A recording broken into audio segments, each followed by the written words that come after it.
Uh, Not sure if everyone's on yet, but it's 1 o'clock, so I think we'll get started. Um, I guess I'll just start by introducing myself. My name's Andrew Bauer.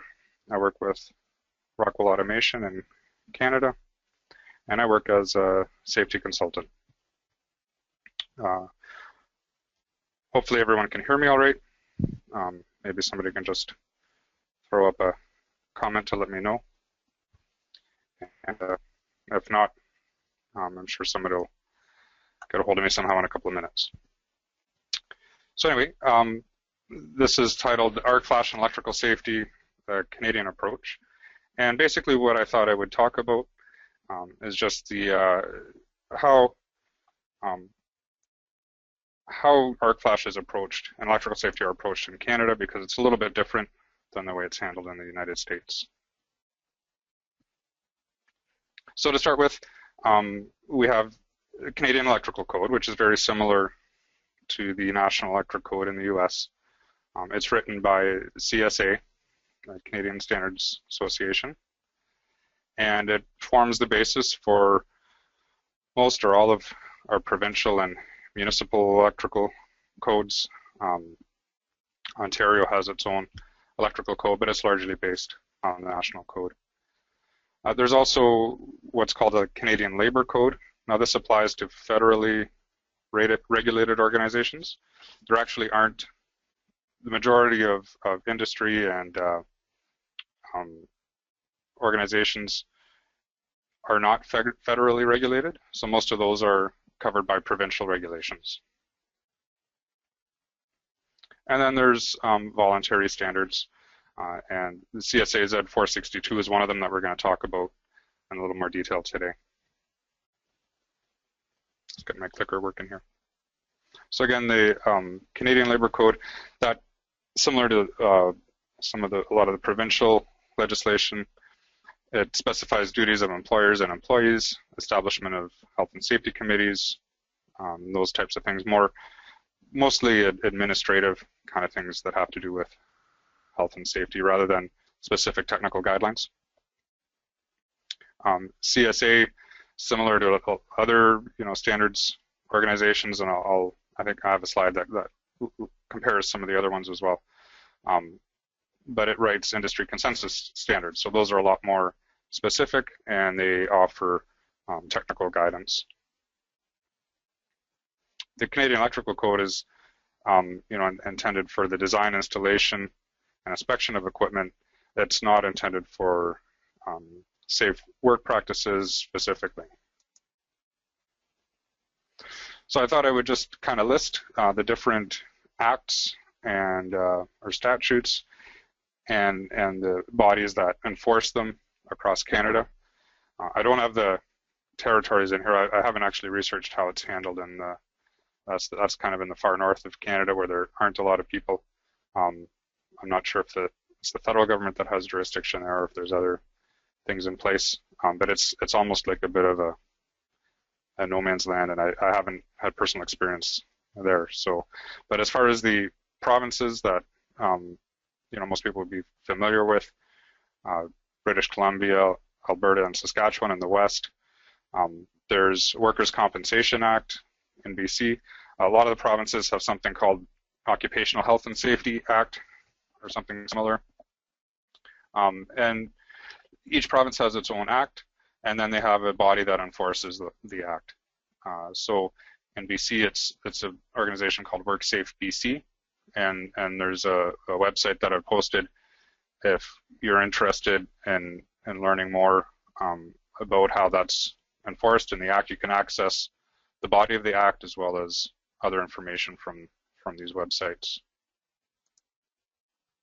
So it's kind of going west to east. Manitoba is in between Saskatchewan and Ontario. Then we have Ontario, kind of my favorite, my stomping grounds. Again, we have the Occupational Health and Safety Act. There's regulations, and that's enforced by the Ministry of Labor. Quebec is a little bit unique, French being their first language. So their body is actually I'm not even going to try to say it, their enforcement body. Then moving east, there's New Brunswick, Nova Scotia, Newfoundland, and the little island of PEI. Oh, you know what? I did look up the territories. I forgot I had this in here. So the territories each also have their own act and regulations and their own enforcement bodies. So just a couple of statistics. Some of these are focused in Ontario because that's where I do most of my work.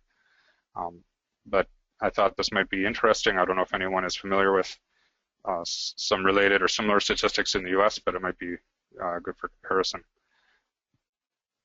For a worker in Ontario, the odds of going home is about 1 in 82,000 in a year. So I base that just on the workforce in Ontario and the number of electrical injuries. So if your work, that's the general workforce. So if your work requires you to be, do electrical work, your chances are going to be probably higher than that. Just a couple of more statistics that I've kind of found and compiled. One of the groups or organizations that deals with electrical safety in Ontario specifically is called the Electrical Safety Authority. And one of the things they do, besides doing electrical inspections, which is probably the thing they're mainly known for, is inspecting electrical installations, but they also provide some statistics and release a report every year about injuries and fatalities. So I've just got a couple of snippets of their report that they've released. And one of the things I like to highlight when I do my safety training presentations is how prevalent injuries and fatalities are with repair maintenance.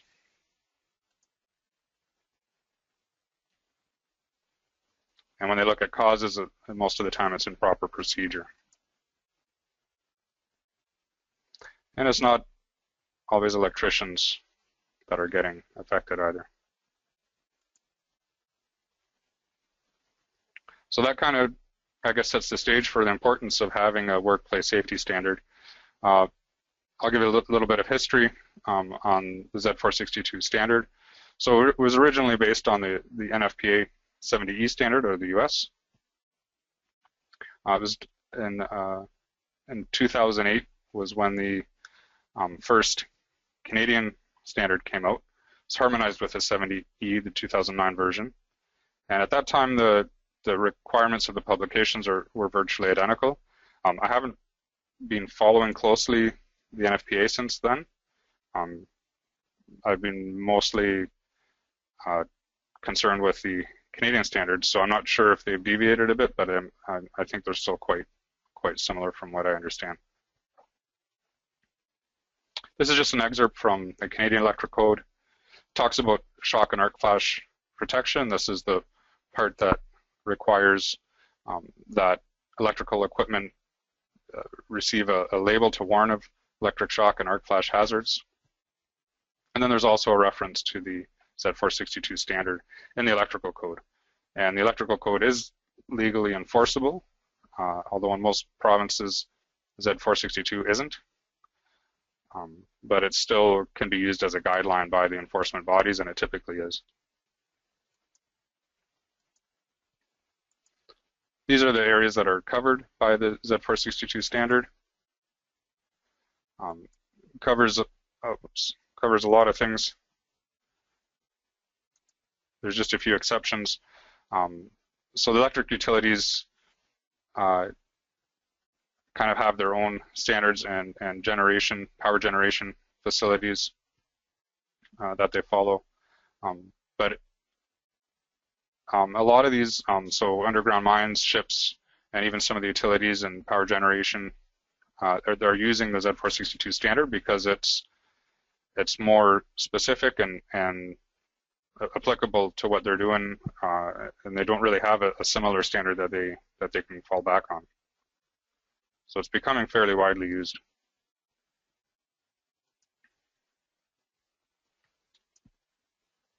The way most CSA standards are laid out is very similar. So the first section generally deals with the scope and purpose of the document. Then they have a second section that lists reference publications. then they have a third section that lists definitions. And that's pretty well the same through most of, if not all, of the CSA standards that I've seen. Part 4 is where they get into kind of the more of the technical specifics. And so in Z462, that's the safety-related work practices. And that's further broken down into general requirements, electrically safe work condition, and then work involving electrical hazards or energized work, which is really where the shock and arc flash aspects of electrical safety get into play. So that's really kind of the meat of the standard, is the section 4.3. Then there's a section 5, which is focused on maintenance of equipment, maintenance requirements, and section 6 is for special equipment. Then there are a list of annexes, and I'll have a look at what just broadly what the annexes cover. Some of them, I believe, are similar, if not identical, to the annexes that you can find in NFPA 70E. So just for, I guess, comparison's sake, these are some of the standards that are referenced in Z462. And there's some of them are Canadian publications as well. Some of them are US or international. You can see IEEE, ANSI, ISO, even IEC gets referenced. So there's some of the European standards that are referenced and can be applied in Canada as well. Then we have a list of standards for our graded clothing, PPE, and tools. And here we find all of the ASTM standards that I'm pretty sure are the same standards that are referenced in NFPA in the US. So some of the other publications that CSA produces are have similar standards in the US. Z432 is their safeguarding of machinery. It also kind of parallels the ISO 13849 and the 62061, if anyone is familiar with those from the kind of the machinery safety world. Z434 is the robot standard in Canada.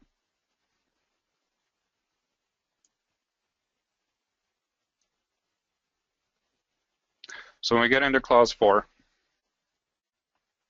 one of the first things it starts talking about is employer and employee responsibility. So the employer is responsible for meeting government and the CSA requirements. They're responsible for putting together an electrical safety program, and that includes policies, principles, and procedures. And there's references to other standards, as well as Annex E gives some more specific guidance on those aspects. There's a risk assessment procedure, and Annex F gives some more detail on that.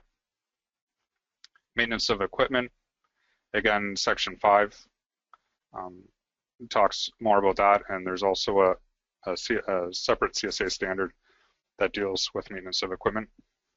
And then auditing is a key component that I think probably gets kind of forgotten about at a lot of facilities. And then the next clause, 4.1.6, gets into safety training. In terms of employee responsibilities, essentially they're responsible for implementing or supervising the procedures and completing a job briefing, which we'll get into a little bit as well. But that's covered in a separate clause and also in Annex I. When you have a contractor at an employer's site and you have third parties involved, it gets a little more complicated, but there is a clause that deals with the specifics of that.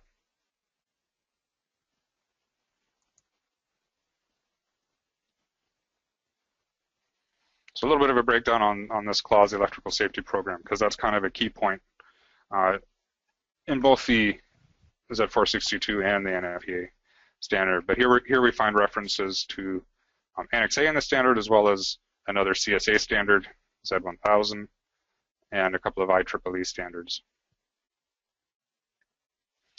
A couple of key points is we must consider the condition of maintenance of electrical equipment. The recent additions of both 70E and Z462 have put a lot more emphasis on that. The other thing they've really emphasized is risk assessment. So this is a little bit of a breakdown on risk assessment, just because I think some of us in the safety world, or in the electrical world, sorry, don't have a lot of familiarity with the risk assessment concept or process. It's something that's been in the safety world for quite a while, and it's been kind of adopted into the machinery safety world for anyone that has that as a focus. But in terms of electrical safety, this is kind of a for a lot of electrical engineers, I think this is kind of a new concept. So Annex F kind of breaks down the concept of a risk assessment, and basically what it is it's finding a way to come up with a quantitative value for the level of risk. And the way they do that is they break down kind of two areas. One is the severity of a potential injury or damage, and the second portion is the likelihood of occurrence. And that's further broken down into three kind of subcategories. But the main thing to keep in mind is that it's a combination of the severity and the probability. And this is kind of the process that's followed for conducting a risk assessment. So the first thing to do is look at the risk without any controls in place or safeguards. That's kind of the typical starting point. And the next thing is to look at ways to change the design to eliminate the risk or substitute with something that has less risk. And then at each stage, you kind of do another risk estimation. Look at the residual risk with those controls in place. And if you haven't managed to reduce the risk to an acceptable level by changing your design, then we look at using engineering controls. That can include protective devices and information for use. Then we look at the risk again. And if we haven't achieved the risk with our engineering controls or by changing the design, then we have to look at organization and what's called administrative controls. And that could be signage and labeling, things that increase awareness, training and procedures, work organization and instruction. And you'll notice this is where PPE falls into. So one of the key takeaways from this slide is how low on the list PPE is. There's a tendency when we talk about electrical risks, especially arc flash, and even to some extent with shock, to apply PPE. That's our solution. But actually, if you jump straight to applying PPE, you've skipped several key aspects of a risk assessment. These things are all very important. Labeling, signage, training, procedures, and PPE. I don't want to downplay their importance, but we also need to not neglect other alternatives such as changing our designs or using engineering controls that can be more effective. Then once we've achieved our desired risk reduction, there's a verification, validation, and documentation stage.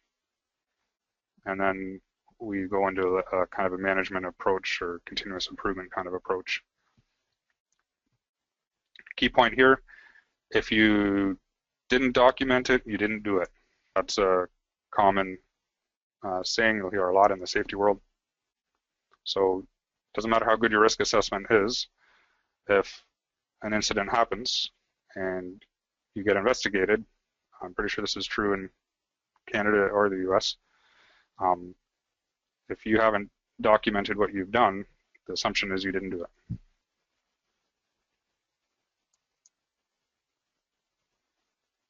So next section job briefing. One of the things here is to differentiate between a worker in charge and the workers involved. So the key point with having a job briefing is there needs to be a worker that's in charge. They're responsible for conducting the briefing, again, making sure it gets documented.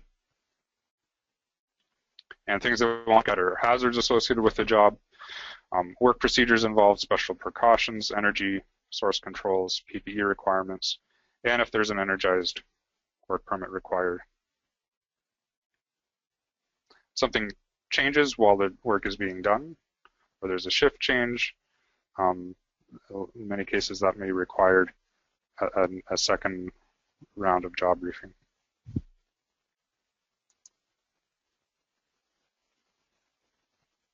Next clause talks about auditing your electrical safety program. It needs to be audited at least every 3 years. Again, document, document, document.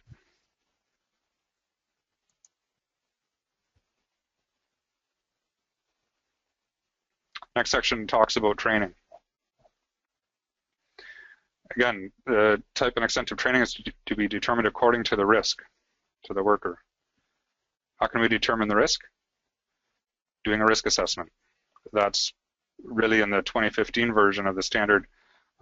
They really started to emphasize that aspect of it much more than they have previously. And again, here retraining needs to occur at least every 3 years, so that's the requirement laid out by the standard. Next clause talks about qualified versus unqualified persons. That's another key concept in the standard. Lists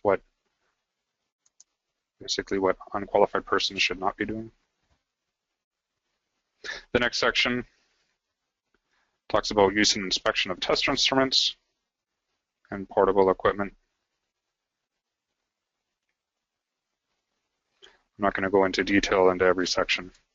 I just wanted to give an overview kind of the standard. I don't have time to go into detail on every section.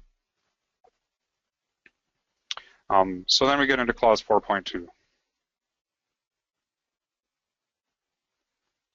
Now this has to do with achieving an electrically safe work condition. There are several steps to doing that.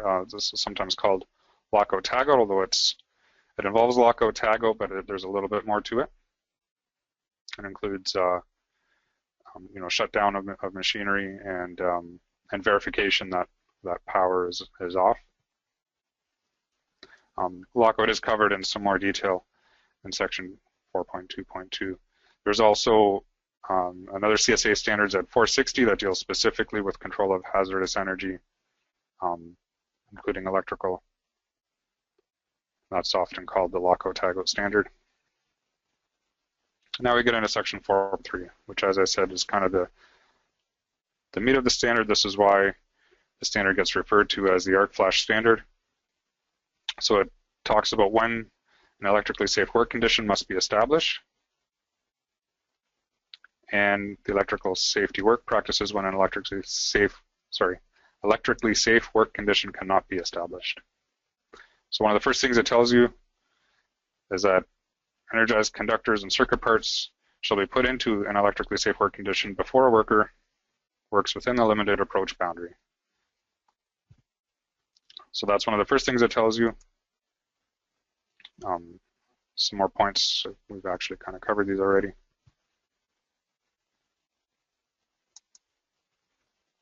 And then after it tells you, lock it out, work in an electrically safe work condition, then the rest of the section basically talks about exceptions to that.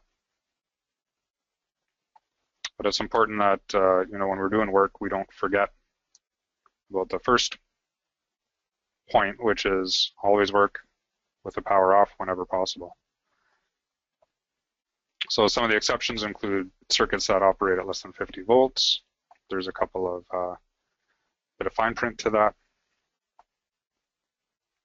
Normal operation of electrical equipment is permitted with the power on. Again, with some not so fine print on this one. The equipment needs to be installed and properly maintained. That's that's kind of a big one, and some of the equipment and some of our facilities quite possibly might fail on this point. Another point, all doors and covers need to be closed and secured, and there's no evidence of an impending failure, and there's some notes describing what's meant by that. The next section talks about energized work permit, and there's an annex, Annex J, that gives an example of what that could look like. And the next section talks about working while exposed to electrical hazards. Again, the concept of risk is brought up here. So we need to employ work practices that are consistent with the hazards and associated risks. We need to determine the appropriate practices before a person is exposed to the hazards, using both shock risk assessment and arc flash risk assessment. And then there's some additional guidance that we'll have a look at for what that means or how to do that.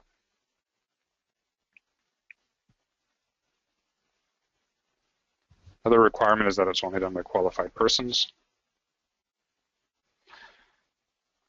So in terms of shock,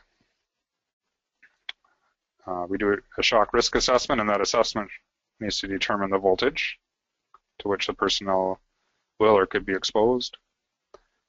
Boundary requirements, and there's a table for that, just like in 70E. And necessary PPE, which is primarily gloves, generally speaking, but can incorporate other PPE as well. So there's two boundaries, limited approach and a restricted approach. One of the changes from 2012 to 2015 is they've eliminated the prohibited approach. There used to be 3 approach boundaries. They've now gone down to 2 boundaries. So this is table 1A, and basically this tells you what boundaries to use for a specific voltage. So this makes the shock risk assessment fairly straightforward. Basically, you figure out your nominal voltage, you get your boundaries, and you figure out what you can and can't do outside and within those boundaries from the standard, and it gives fairly specific requirements. There's a table 1B for DC systems, although when you're below 15 kilovolts, it's actually the same. You can apply table 1A. That'll be conservative. Again, we've got a limited approach boundary. So this is entered only by qualified persons or unqualified persons escorted by a qualified person. And then we have a smaller restricted approach boundary. And anyone entering that boundary needs to be qualified and needs to use shock protection techniques and equipment. Again, there used to be a prohibited approach boundary, which basically stated if you cross the prohibited approach, you need to use the same protection as if you were in direct contact with the part. But the writers of the standard, I guess, determined that that boundary wasn't really necessary. So the next thing we get into is arc flash risk assessment. What we need to do is determine if an arc flash hazard exists. That's the first step. And if it does, we need to determine appropriate safety-related work practices. That can be a little bit tricky. There's some guidance in the standard. It would be good to have more guidance, in my opinion. Then we have the arc flash boundary and the PPE that personnel should use inside the boundary.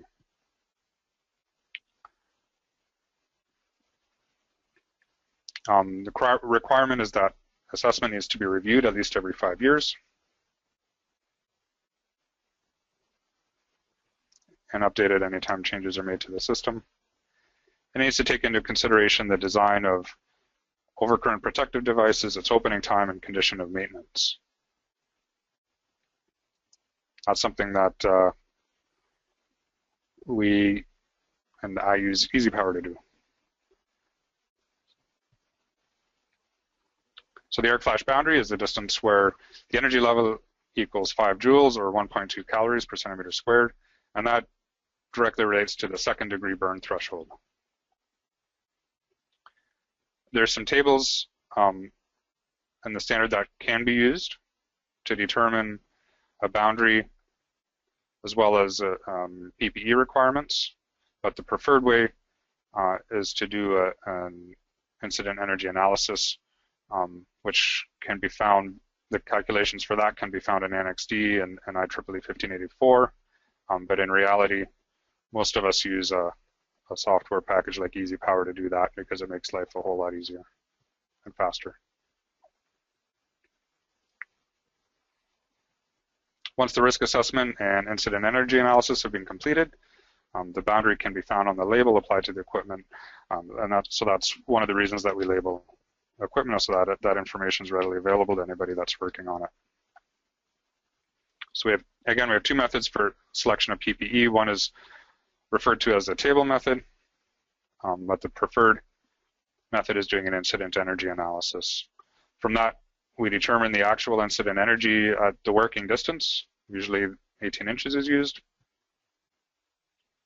One of the key points in the 2015 version, they've specifically stated not to use the results of incident energy analysis to specify a PPE category. I think a lot of people are still tempted to do this, to provide the specific incident energy on the label and also print the PPE category from Table 5 on the label. The standard is specifically stated don't do that.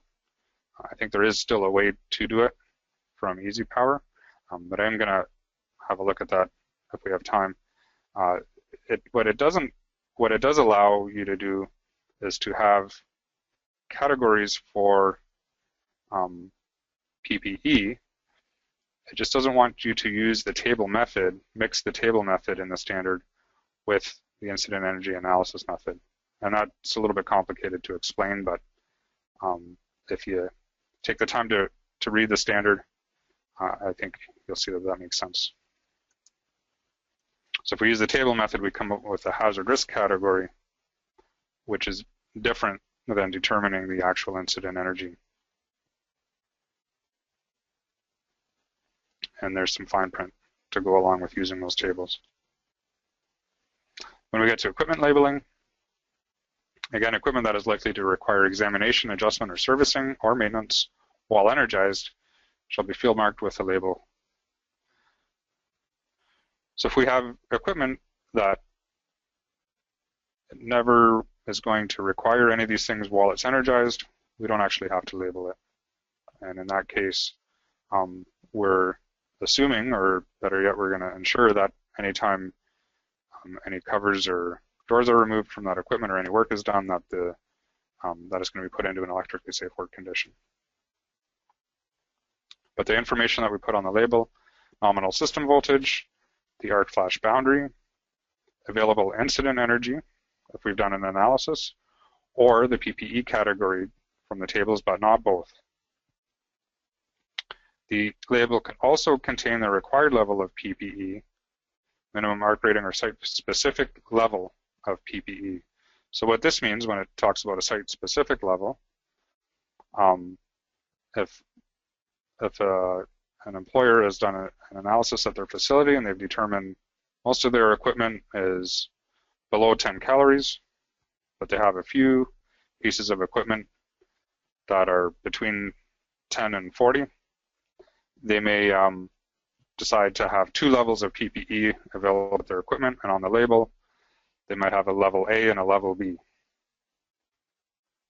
What I would suggest is avoid using numeric levels of PPE, like 0 to 4, because that is going to be confused with the PPE category method from the standard, which doesn't apply if you've done an incident energy analysis. And hopefully that's clear, because I know a lot of people get confused by this.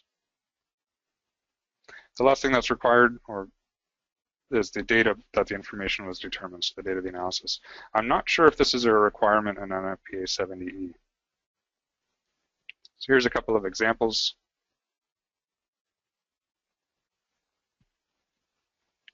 So we can have a kind of a simplified label that shows kind of the minimum information that we need, or this is an option to have a more detailed label, and this is what I typically see as something that looks kind of like that. The other things we need when we do equipment labeling, what calculation method was used and the supporting data. A review of the risk assessment, again, minimum every 5 years. And then we need to update the label if it's found to be inaccurate. The owner of the equipment, not the installer or supplier, is responsible for the documentation, installation, and maintenance of the field marked label. This is something that we run into as well sometimes, is equipment owners will often try to push this responsibility down onto installers and suppliers. It's fine to hire somebody else to do the analysis and the labeling, but ultimately it is the owner that's responsible for making sure that that gets done. So that's kind of the, like I said, the meat of the standard, the reason it's called the arc flash standard, but there's still some more information. Section 4.3.6 gets into alertness and some of the other things that we maybe don't always think about, psychological factors and fitness for duty, those kinds of things that cause incidents. Section 4.3.7 then gets into the specific aspects of PPE. A couple of key points. The protection outlined here is designed to reduce any burn injury and make it survivable. It does not guarantee that there will be no injury, even if the appropriate equipment is selected and used properly. In other words, even if you're wearing the proper PPE, the evaluation was done correctly, the analysis, everything was done correctly, you could still get burned. You could also get other things happening to you, from the blast pressures, shrapnel. The PPE only protects against the thermal effects of the arc flash. And that's one of the reasons that when we get above 40 calories per centimeter squared, it's recommended not to work energized. All parts of the body are meant to be protected by PPE. There's two kinds of ratings you could find on clothing. That's covered in the standard as well.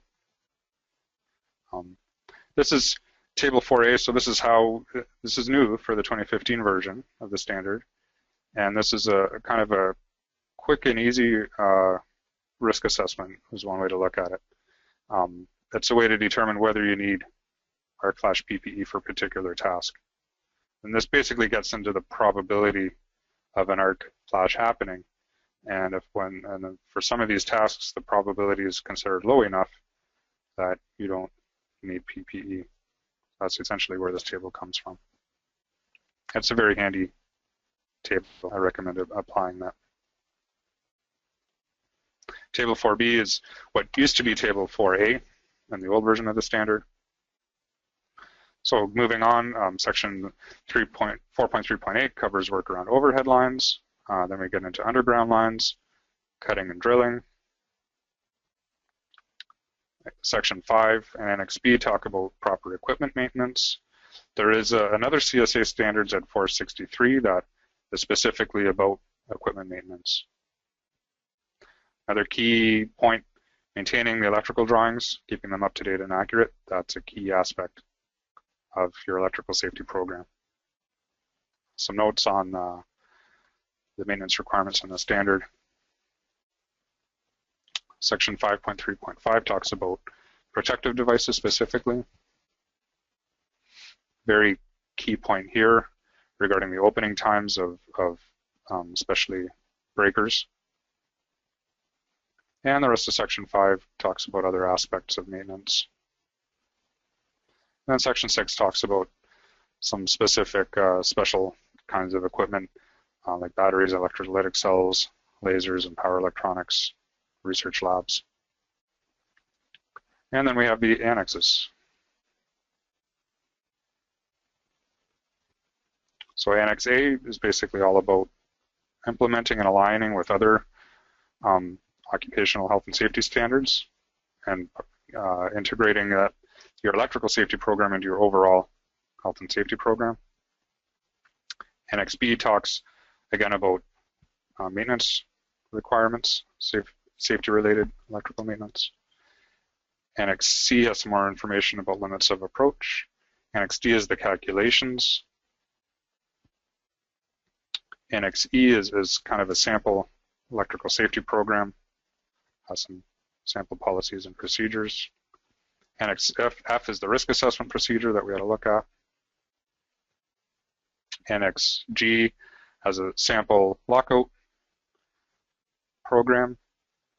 H is very helpful annex, gives guidance on the selection of PPE, and it's also Annex H and 70E that essentially gives the same kind of guidance. I'm not sure if that was done intentionally or not. Again, I gives a sample job briefing. We have a sample energized work permit. M talks about the layering of protective clothing and the total system arc rating. This is a good section to read if you're getting into the selection of PPE, especially if you're going to have, coveralls over top of an arc-rated shirt and pants or something like that. Some more information on overhead and buried lines. Annex O talks about safety-related design. Again, during the risk assessment phase, we have the design considerations and risk reduction methods, and that's addressed specifically in Annex O.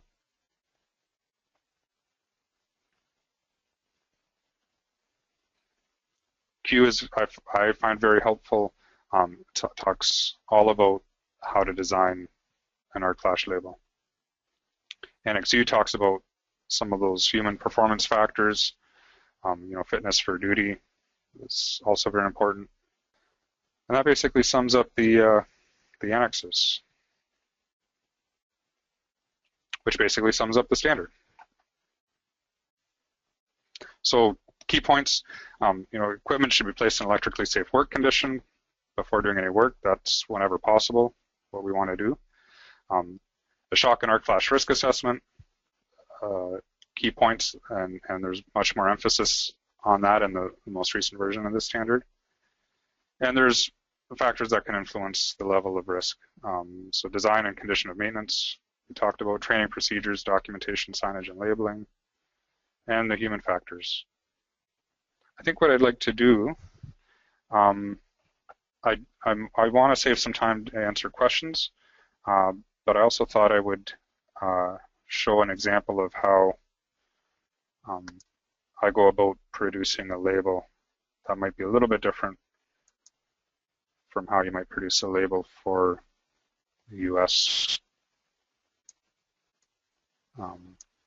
situation. So I've got a model here in EasyPower, fairly straightforward one. And the way we go about producing a label is we go into the short circuit view, do the arc flash analysis calculations.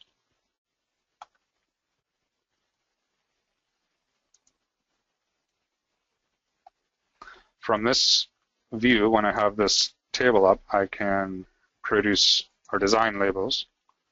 So I can print our design. I'm going to go into the design view.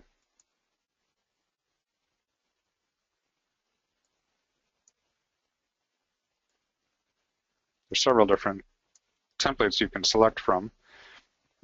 Most of them are going to reference NFPA 70E. One of the things I've done to try to Canadianize it is change this to reference to Z462. And the way I've done that, one of the ways to do that, is by going into, I think I have to get back out of this view.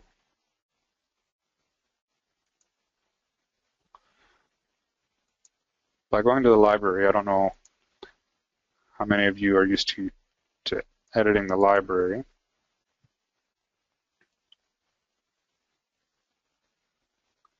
But typically we use the library for all of our devices. That's where all the parameters are defined. down near the bottom of the list, there's some parameters related to arc flash, and one of them is PPE levels. There's two tabs here. One references the tables in NFPA 7D. The other references the appendix H.3, which is a different table. This is the one we want to apply when we've done, generally speaking, when we've done an incident energy analysis. And we can actually edit the text, and that's what I've done here, is I've edited the text in these fields to refer to the Canadian standard rather than the NFPA. You can also use this to change your threshold levels and have different PPE level text if you want to, have an ABC category system or level system or anything like that. We've also come up with French versions of labels for Quebec market. We have a consultant in Montreal that's helped with that. So I think what I'll do is I'll sign off, and if anyone does have a question that didn't get answered on the phone, feel free to send me an email or contact EasyPower. Thanks very much, and have a good day.